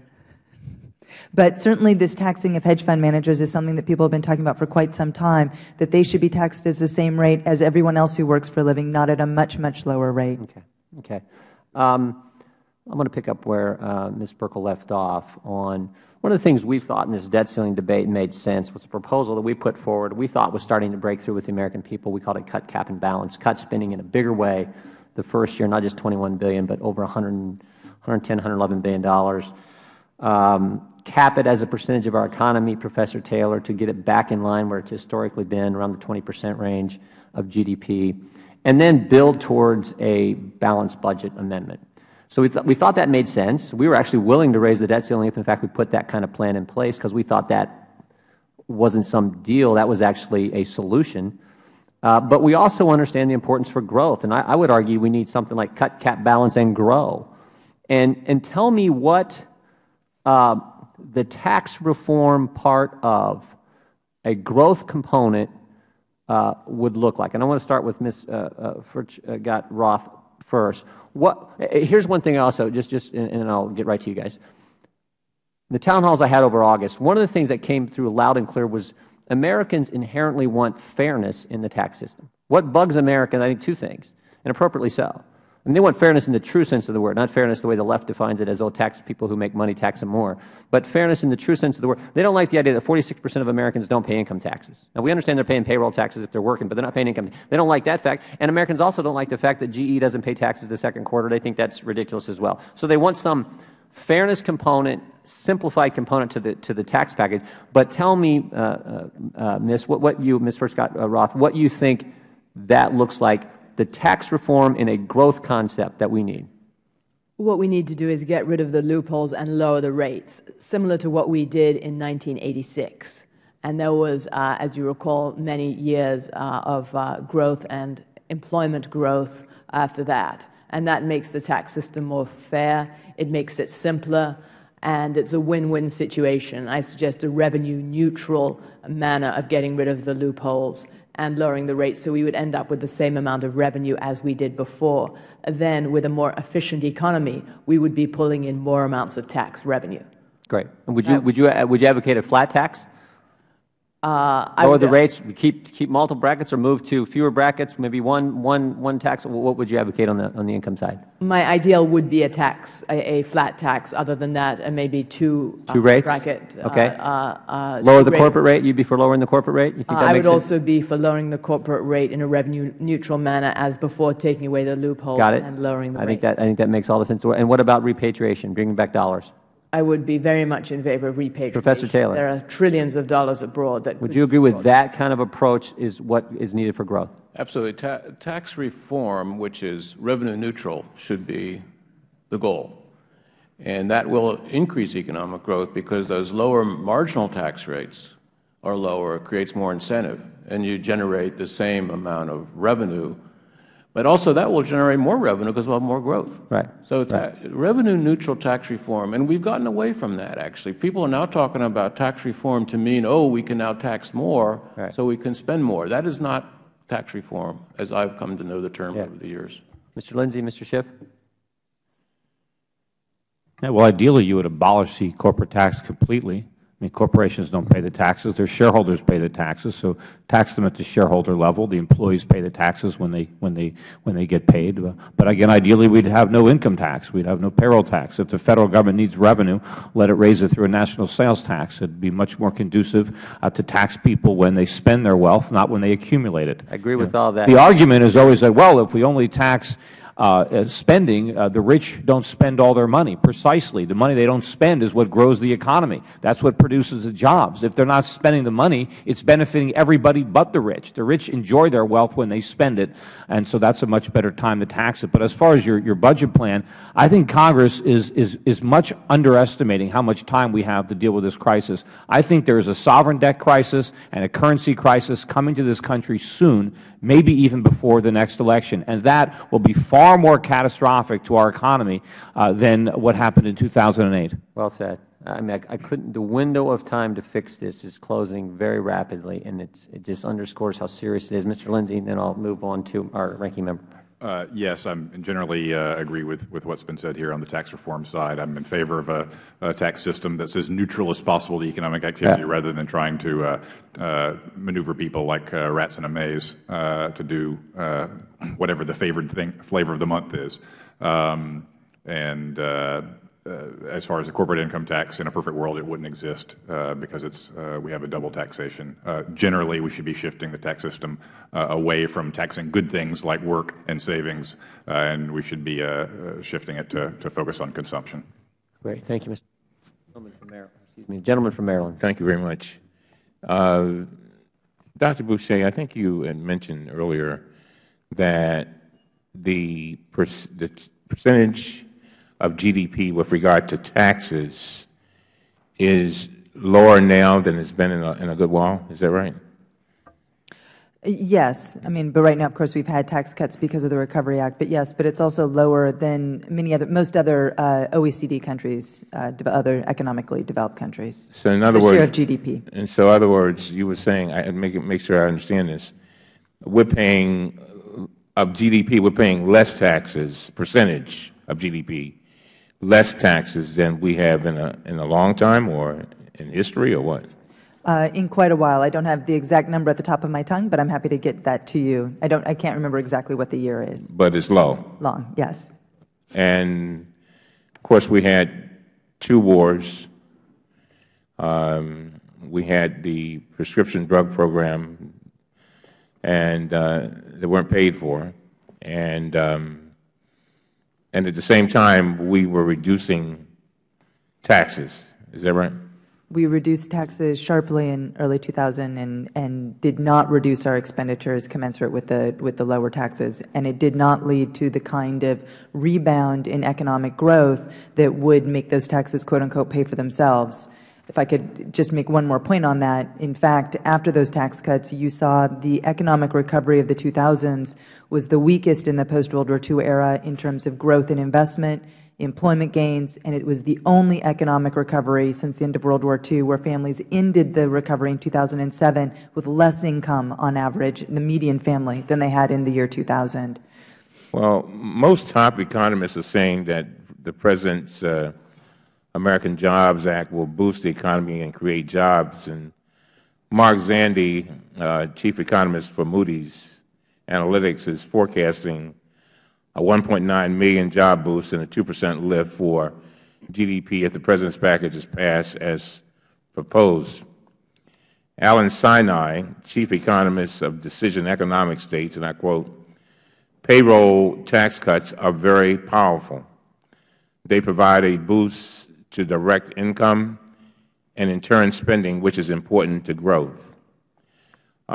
This 2% tax cut, Mr. Schiff, you're in agreement with that payroll? No. You're in disagreement with that? I think the deficits that will be created to finance that tax, I think the deficits that will be created to finance that tax cut will do more damage to undermine this economy and destroy jobs than any benefit we will get from the extra income being spent. And so when the President says that, basically borrowing the words of my Republican friends, that we should not be increasing taxes during a recession, but when it comes to these taxes, you have do you agree with that, first of all? Well, in other words, when it came to the millionaires and billionaires, my Republican friend says, friends, and I heard them clear. No, let me finish. They were singing from the same handbook. They were singing loud and clear. In a recession, you do not raise taxes. And the President said it the other night, said, we want to make sure these folks continue to get this extra $1,500 or whatever it is in that $1,000 to $1,500 on their paychecks. Go ahead. The problem is the damage that the government does to the economy is not limited to taxation. It's spending. It's what the government is spending that is damaging the economy. And so if we run deficits instead of taxes, we actually do more damage. Deficit spending is more detrimental to the economy than taxation. I got you. But what we need to do is dramatically reduce government spending. That is the only stimulus that will work. We'll disagree on that. I think we need to do both. I don't think that there's any member of Congress that does not believe that we need to do both. Mr. Boucher, what's your opinion on that? Well, it's hard to understand how government spending I'm sorry, Dr. Boucher. I like to give people their titles, like President Obama. Thank you, Congressman Cummings. It's hard to imagine how spending that right now, when interest rates are at historic lows, when people still want to buy U.S. Treasuries, when we have this massive unmet need in terms of both infrastructure, but all of the massive layoffs that have happened in education around America because of the state and local budget crunches, that using government dollars right now for those, it is hard to understand how that is not easy for us to do because we can afford it, and B, that does not help our economy. Having children in school rooms in places across the country with 40 children is not good for America's future. It's not good for America's workforce. We can do something to fix that. We can borrow at historic low rates, and we can pay it back as the economy gets back on track. And I'd like to take issue with one thing that Mr. Schiff said earlier, which is that America can't afford it. America remains one of the richest countries on the planet. To say that we cannot afford to make these investments right now when our economy needs it most and get 14 million people back to work is quite frankly absurd. We can afford it. It's just how we're using our resources. We can afford it. And the problem is interest rates are low now, They're not going to stay low. We've got a $15 trillion national debt financed with Treasury bills. It's the same mistake that people made who were taking out subprime mortgages. What's going to happen when rates are at 5% or 10%? What's going to happen when interest on the national debt consumes 100% of federal tax receipts? That can happen in just a few years. Interest rates got to 20% in 1980. What happens if they go there again? Madam Chair, I see my time is up, but I just want to need 15 seconds to say this. You know, one of the things that we've got to do, we have got to invest in our people. If you got kids, one of the greatest threats to our national security is our failure to properly educate every single one of our children. That's the greatest threat. And if we have to spend now to educate our children so that they can take over this world, innovate, create jobs, and do the right thing, fine. At the rate we're going, though, if we're not careful, we will implode from the inside because we're not doing all the things we need to do now. We're spending and not educating. We don't need more spending on education. We're spending too much, and kids are not getting educated. We need more on-the-job training. Unfortunately, we have too many kids going to college on government grants. It's bid up the price into the stratosphere, and we have all these kids graduating with huge mortgages and no houses and no marketable skills. I'm saddened by those comments. Thank you, Mr. Saddened by what those programs have done to our young people. Thank you, Mr. Cummings. I yield to the gentleman from Pennsylvania, Mr. Kelly. Thank you, Madam Chair. Mr. Schiff, because I believe you're onto something, and I would tell for those that did not experience this, I remember it very vividly because I paid 1% over prime for my floor plan costs. So in the early 80s, when prime was around 21%, which people said that's not possible, it is, and in the artificially low rates that we're working with today. Any type of an idea or a scenario, what could happen when these rates that are being kept artificially low, and we know for the next, at least until the election, there's going to be a low prime rate. But when it rises to what it should be, market value, the effect that it's going to have on businesses.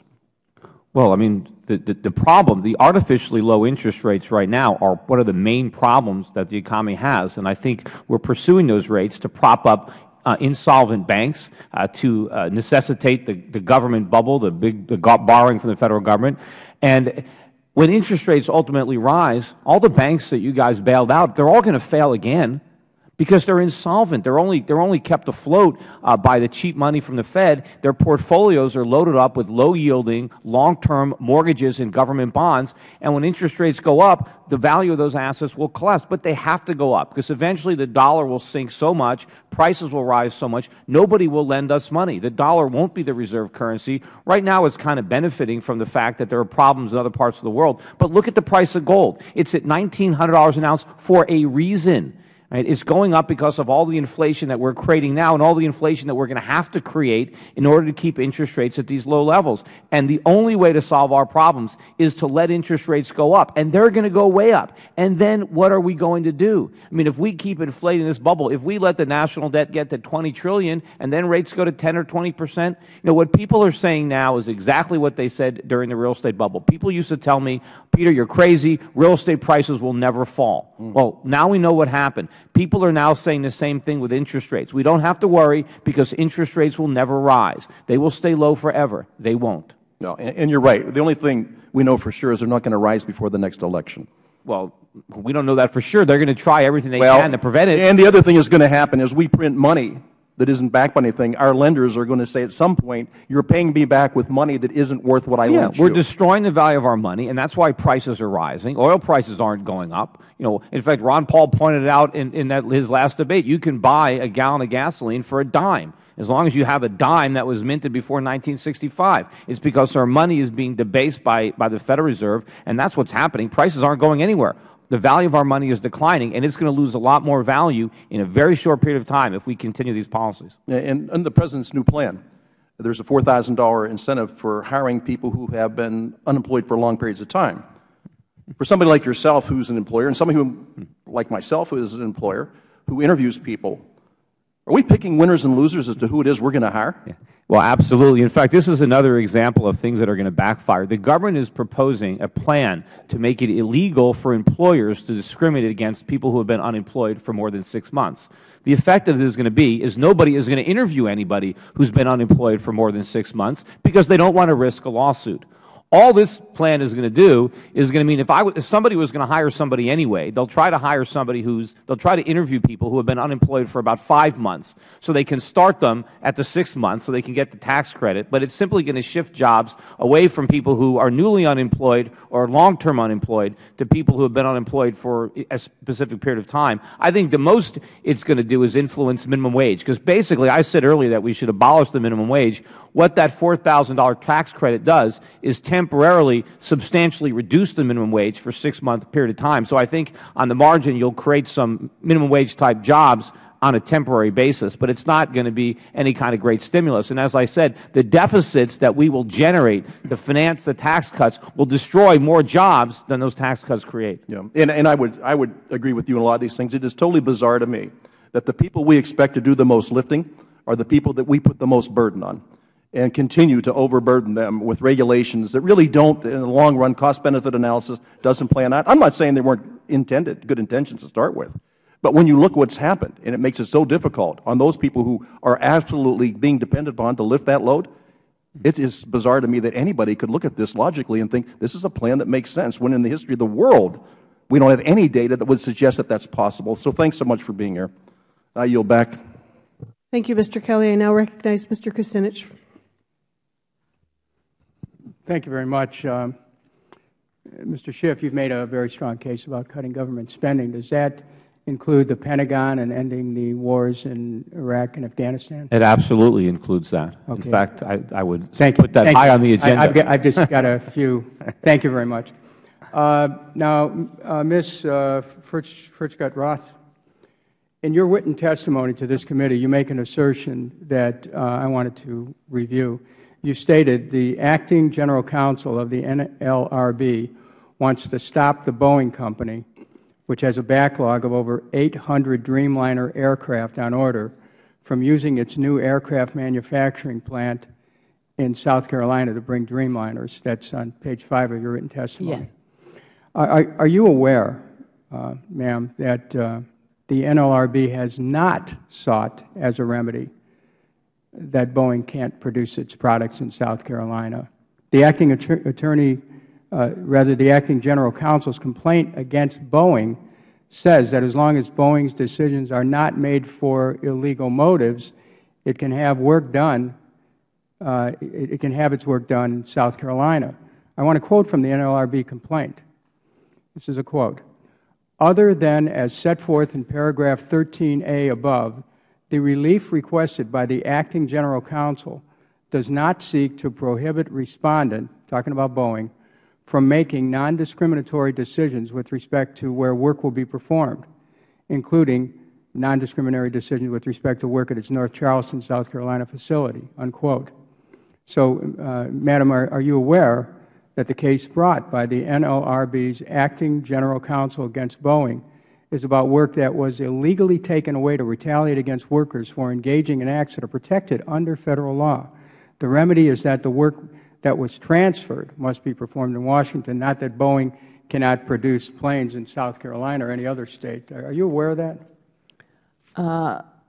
Boeing did not close its plant in Washington State. It did not lay off any workers in Washington State. It just needs an additional plant. But you made a claim that I just want to see what your how you back it up. You're saying you said that that the NLRB wants to stop the Boeing company from using its new aircraft manufacturing plant in South Carolina to build Dreamliners. To build Dreamliners. I mean, where's the proof of that? Do you have any proof of that at all? I take that as your answer. I just think when you come to this committee, you start making claims, you better back them up. Now, I want to move on in the 2 minutes that I have left. I spoke to the General Counsel of Boeing, Mr. Kilberg, and this is the information I got from him. Okay, if that's incorrect, I would be glad to send you better check with correction. him. He didn't prepare you well. I want to go on now. In the past, there was bipartisan support for increased government spending during economic turndowns. In January 2008, Congress passed an Economic Stimulus Act, which injected over $150 billion into the economy. There were 165 Republicans who supported it, and President Bush signed it. In the spring of 2008, Congress extended benefits for long-term unemployed with the support of 182 Republicans, and President Bush signed it. There is widespread agreement among economists that economic growth and job creation during this economic downturn will only occur with fiscal stimulus from the government. Now, that's not just my view. It's the view of Joseph Stiglitz, who is a professor of economics at Columbia, Nobel Prize winner in economics, former chairman of the Council of Economic Advisors under President Clinton, and former chief economist for the World Bank. It's also the view of Bruce Bartlett, a conservative economist who held senior policy roles in the Reagan and George H.W. Bush administrations, and also argues that the Federal Government could increase aggregate spending by directly employing workers or funding public work projects. Now, Dr. Taylor, in your written testimony, which I was pleased to be here for, you seem to dismiss this perspective. Do you agree with Bruce Bartlett and Joseph Stiglitz about the positive role that government spending can bring to stimulate the economy? Based on my empirical work of what actually happened when you look at the data is no, I don't agree. What people like that do is they, and Mr. Cummings mentioned Zandy, they have these models which they simulate. It's their models of the economy, and they simulate them, and the models say, oh, this is going to work. And then they do it after the case. They simulate the same model and say it did work. What I've tried to do, and other people have tried to do, is look at the money, look at where it went. And when we do that, we don't see these impacts. So you might look at a particular project out, maybe my state, California, and say there's a sign next to it that says ARRA. Most likely that was going to be done anyway, and they use different financing for it. That's what we found. And with respect to the idea that most top economists think these things work, I disagree. I mean, Gary Becker, also a Nobel Prize winner, wrote a column recently disagreeing with this. There's another, Edward Prescott. So the notion that most economists think these things work, Milton Friedman won a Nobel Prize. Franco Modigliani won a Nobel Prize to show that these kind of short-run things don't work. So there's lots of I appreciate your answer, and my time has expired, Professor. But what I'd like to do with unanimous consent is to place in the record this summary of economists who support the American Jobs Act who talk about the value of government spending. Without objection. Thank you. Thank you very much. Thank you, Mr. Kucinich.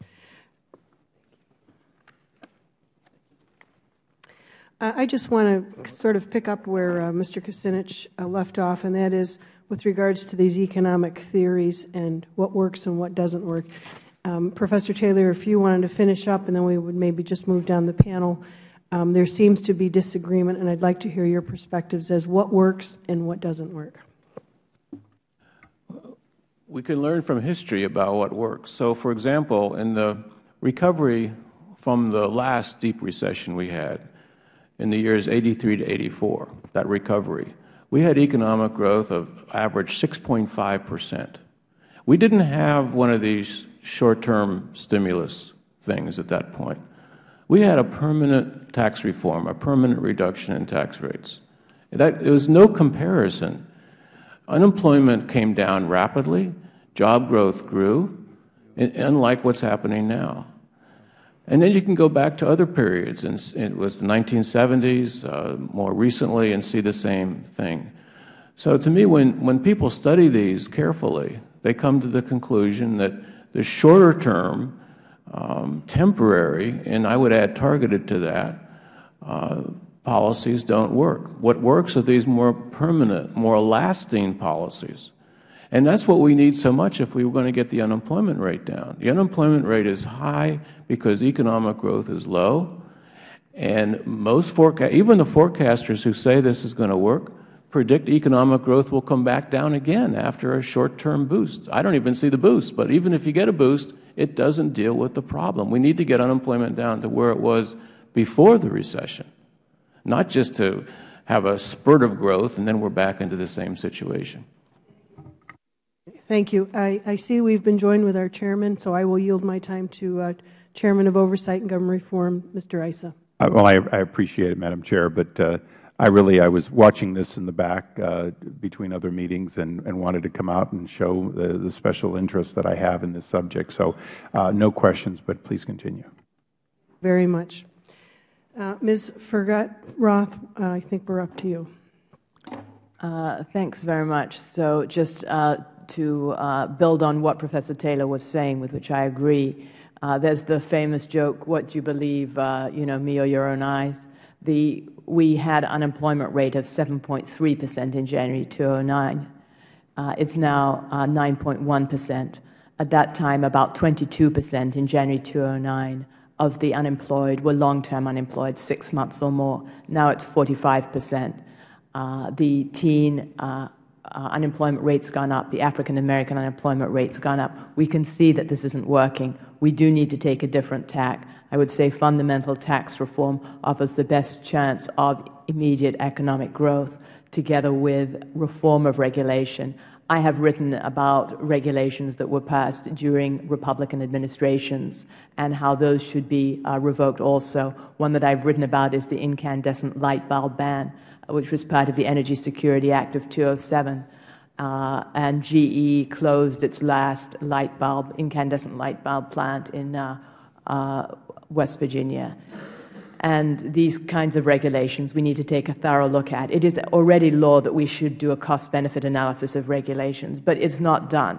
In other words, these agencies are breaking the law by not performing the cost-benefit analysis. Just one small example. In the regulation that required, the Labor Department regulation that required contractors to give affirmative action for veterans, this is going through the process right now. The cost of taking 1 day of all workers' time to inform them of the new regulation, that was not listed as a cost by OMB. So what they do is they bias the cost to make the calculation look better.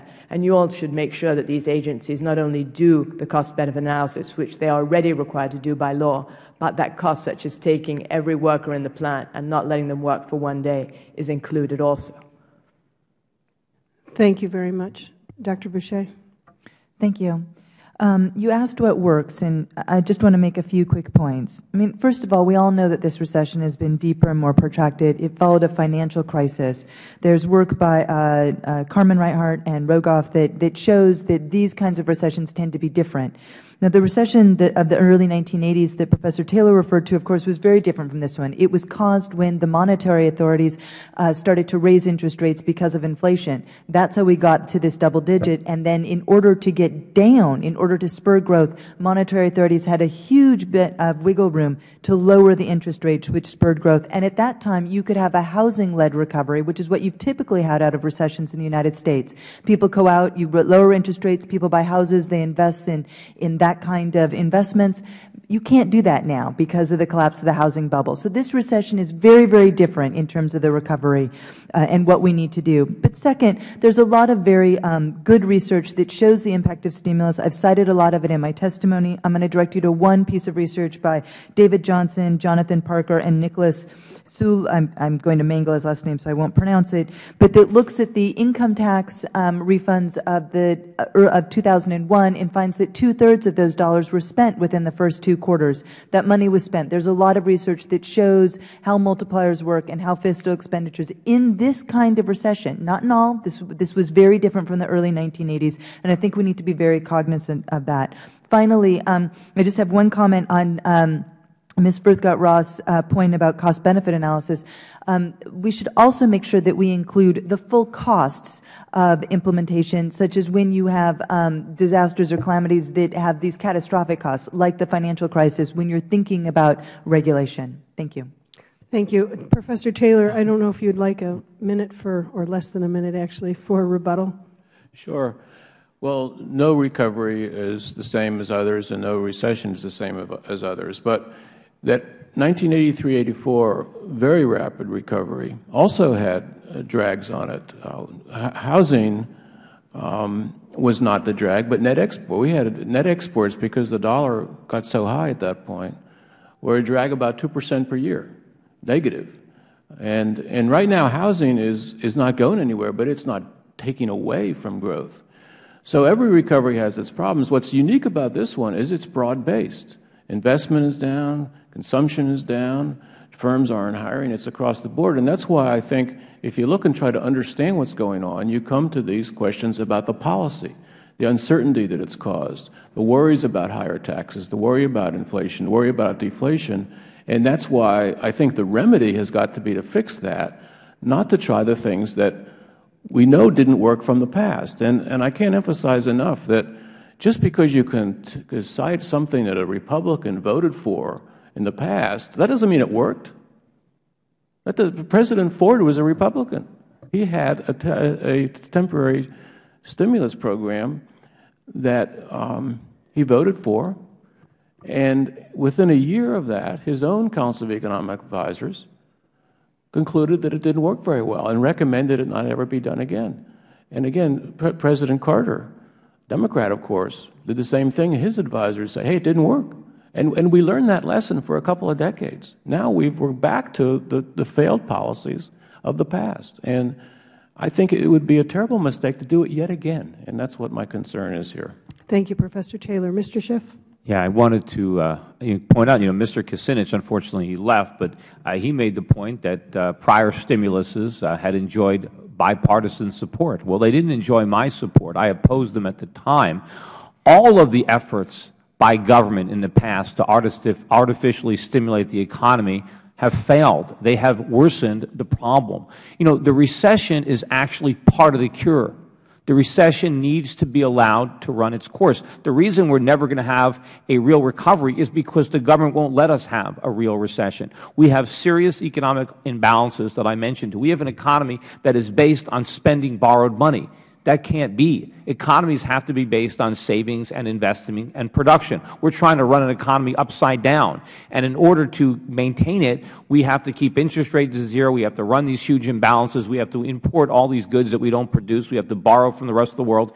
We have to allow the restructuring to take place. And until that happens, until we allow that to happen, we're not going to create jobs. We're not going to have any real economic growth. We can't just keep repeating the mistakes. But I know, and this is a political body, it is very difficult for politicians to level with the American public about how severe these problems are and how they are the consequence of years and years of mistakes made by Congress and by the Federal Reserve.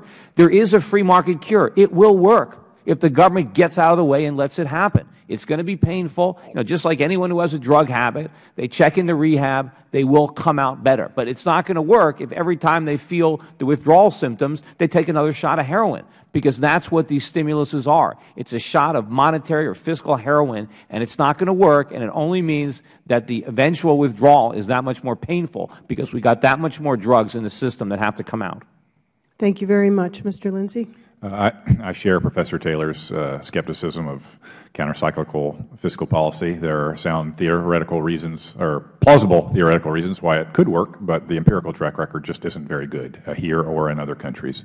The proper role of government is to create stable conditions that are favorable for economic dynamism and economic growth. And since our focus here is on jobs, we need to keep in mind that the job market in this country has been slack for a decade, that the track record of new business formation and employment in new business has been off-trend in recent years, well before the recession. So we should be looking at structural issues, not just at temporary cyclical fixes.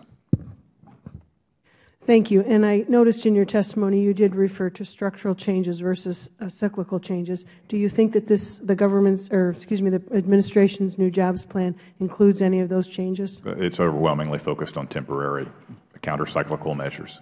Thank you. Mr. Chairman? Thank you. And I, too, am sorry that Mr. Kucinich left. It's one of the flaws we have in our system as we manage to serve on multiple committees and multiple obligations. Mr. Lindsay, I want to follow up first with you and perhaps others on the panel. This morning I spoke with the Northern Virginia Tech Council, all CEOs, all involved directly or indirectly in high-tech growth in Northern Virginia. A great success story, to say the least. But the dialogue, which of course included repatriation of funds and so on, quickly went into, if I gave you the money, where would you invest it? And it did seem like the message I was getting this morning was, we wouldn't invest it. Basically, we don't have the kind of stability that causes us to want to make the investment. what is it that we should be looking at from this side of the dais, where we've been talking to American job creators through our AmericanJobCreators.com. We've been hearing from people what the impediments are to job creation, and we want to deal with those. So those are a given. But what else could we do so that if $1 trillion or $2 trillion came back in, it would be invested in America? And then I just have a sidebar question, which is, aren't we focusing on the wrong thing when we focus on jobs? Shouldn't we be focusing on efficiencies that make America's jobs competitive in the world, which was the other subject this morning? But if you'd comment on that. Yeah, so ultimately, we don't spend money in order to create jobs for ourselves. We work so that we can have money to spend. So the purpose ultimately of economic activity is consumption. But clearly, our economy is underperforming in job creation and in making use of valuable human resources. And again, this is the Kauffman Foundation mantra, but if you're serious and interested in job creation, you must look at who creates jobs. And the sole source of net job creation, the overwhelming source of net job creation in this country, is new businesses, businesses under 5 years old, specifically startups. And so what you need to do is look at the kinds of policies that make it easier for them to get started, easier for them to attract capital, easier for them to keep their cost of business down by freeing them from excessively costly regulations, et cetera. And I've in my written testimony have a laundry list of pro-entrepreneur policy proposals that Congress could consider and then put into law, and that would help push us in the direction of a permanent, not a temporary fix, but a permanently more favorable business environment. Ms. Roth, I know that you were earlier asked a little bit about NLRB's activities related to Boeing and so on. Boeing's our largest exporter, period. If Boeing can produce more aircraft with less labor, should they be able to do that, or should we consider that retaliation if they find ways to use less labor and thus need less union workers in Everett, Washington? Doesn't the logic of only adding 2,000 jobs in Everett being a retaliation because they could have added 3,000, isn't the logical next step for NLRB and for the Federal Government to say, well, no, we want you to add 4,000 jobs, you figure out how to do it, rather than spending every day figuring out how to build a better airplane with less total cost?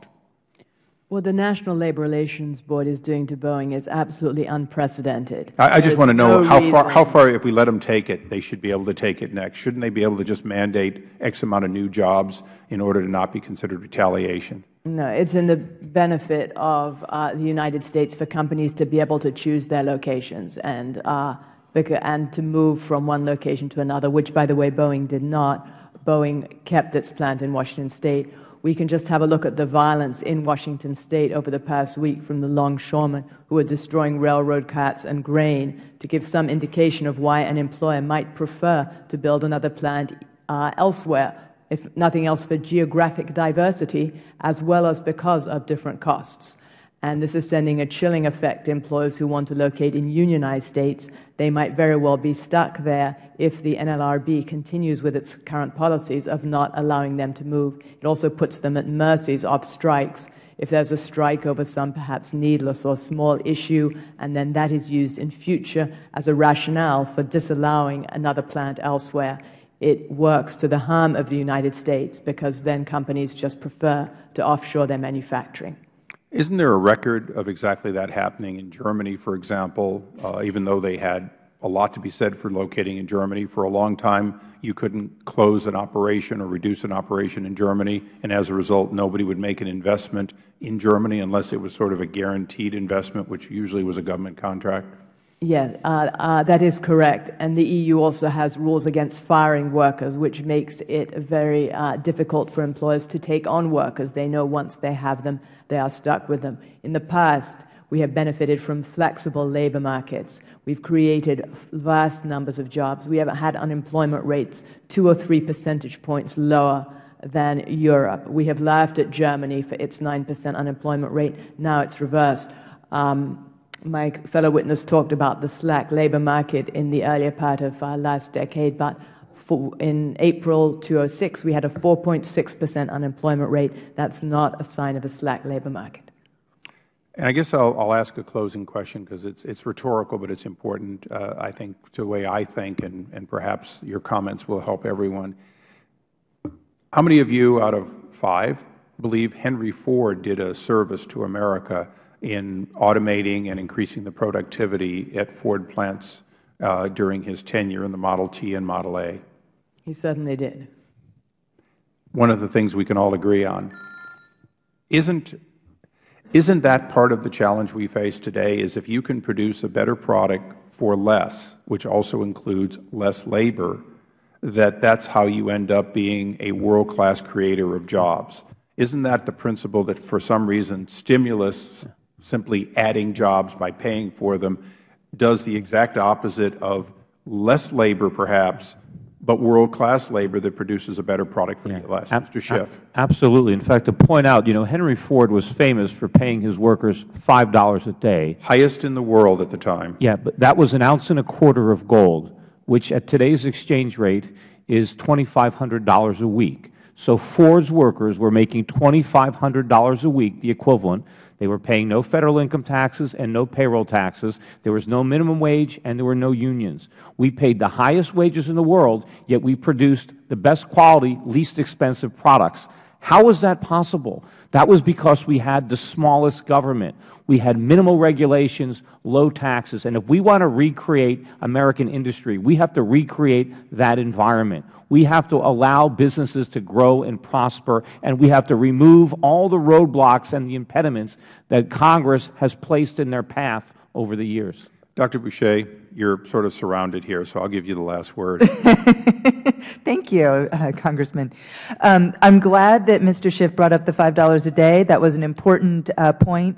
The reason that Henry Ford did that, of course, was to reduce turnover and to keep highly skilled workers. So that certainly tells you something, and it'd be great to see more employers taking that high road strategy today that we don't see enough here in America. Thank you all. Thank you, Madam Chair. Thank you, Chairman Issa.